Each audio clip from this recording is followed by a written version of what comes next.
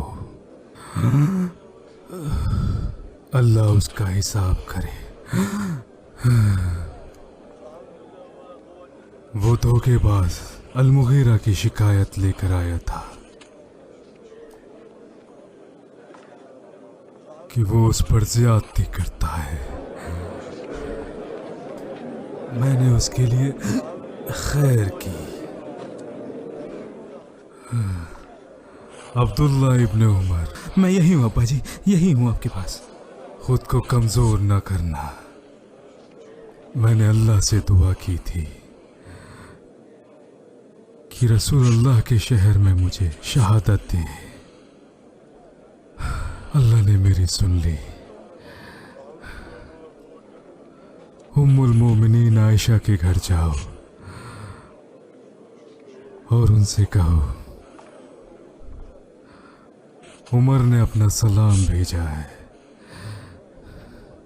अमीरुल मोमिनीन न कहना।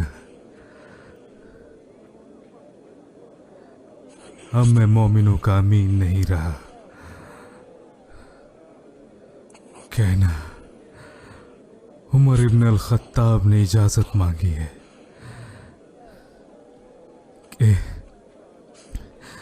कि वो अपने दोनों साथियों के साथ दफन होना चाहते हैं। हम आपकी सलामती की दुआ करते हैं अमीर अल-मोमिनीन। अल्लाह आपको जज़ाए खैर दे। आपने इस्लाम को मजबूती दी है और सारी दुनिया में इंसाफ कायम किया है। वो इंसान मगरूर है जो तारीफ के लिए काम करता है।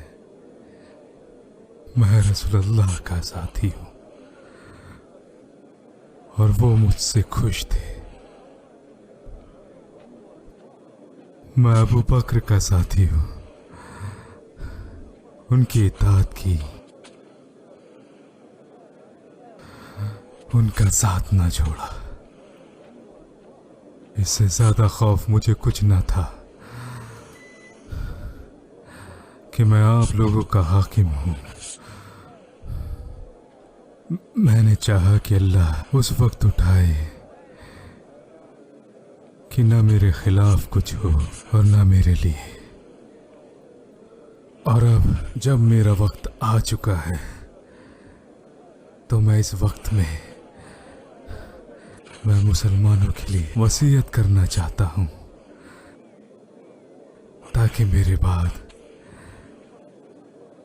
इनमें आपस में ना इत्तेफाकी पैदा ना हो जाए। मैं राय देना चाहता हूँ आप किसे तैनात करें अमीरुल मोमिनीन? खुद आपका जानशीन अब्दुल्ला इब्ने उमर। ये बात अल्लाह को नागवार गुजरेगी। वल्लाही हमने कभी हिकमत नहीं चाही। उमर के खानदान को इसमें ना डाले। पता नहीं उमर अल्लाह को जवाब दे पाएगा भी या नहीं। अगर हमने सही किया तो अल्लाह उसका अजर देगा, और अगर गलती की तो सारी खता हमारी। इस कुनबे को जोड़ने के लिए मैंने बहुत मेहनत की है और इसकी एवज में मुझे कोई इनाम नहीं चाहिए, ना ही मेरे खानदान को। मैंने किसी लालच के तहत ये काम नहीं किया। अब मैं बाकी की जिम्मेदारी आप 6 लोगों पर छोड़कर जाता हूं। मशवरा करें। मैं जानता हूं अल्लाह के नबी आप लोगों से बहुत खुश थे। उस्मान, वाली, Talha al Zubair, Abdurrahman ibn Auf, वसाद इब्न अबी वक्कास, आप लोग मिलकर एक साथ मशवरा करें और आपस में से किसी एक को चुन लें। आप 3 दिन का वक्त लें ताकि सही फैसला ले सकें, और चौथे दिन आप में से खलीफा होना चाहिए। हम समझ गए और इताअत करेंगे अमीरुल मोमिनीन। जो भी मेरे बाद खलीफा बनता है वो अल्लाह का खौफ रखे कि अपने लोगों को मुआशरे पर तरजीह ना दे। वो उन मुहाजिरों का ख्याल रखे जो पहले इस्लाम में दाखिल हुए हैं, और अंसार का भी अच्छे से ख्याल रखें और उनकी छोटी छोटी गलतियों को नज़रअंदाज करें। ये अंसार वो लोग हैं जिन्होंने खुद को खाक में मिला दिया और हमारे लिए फतह लेकर आए।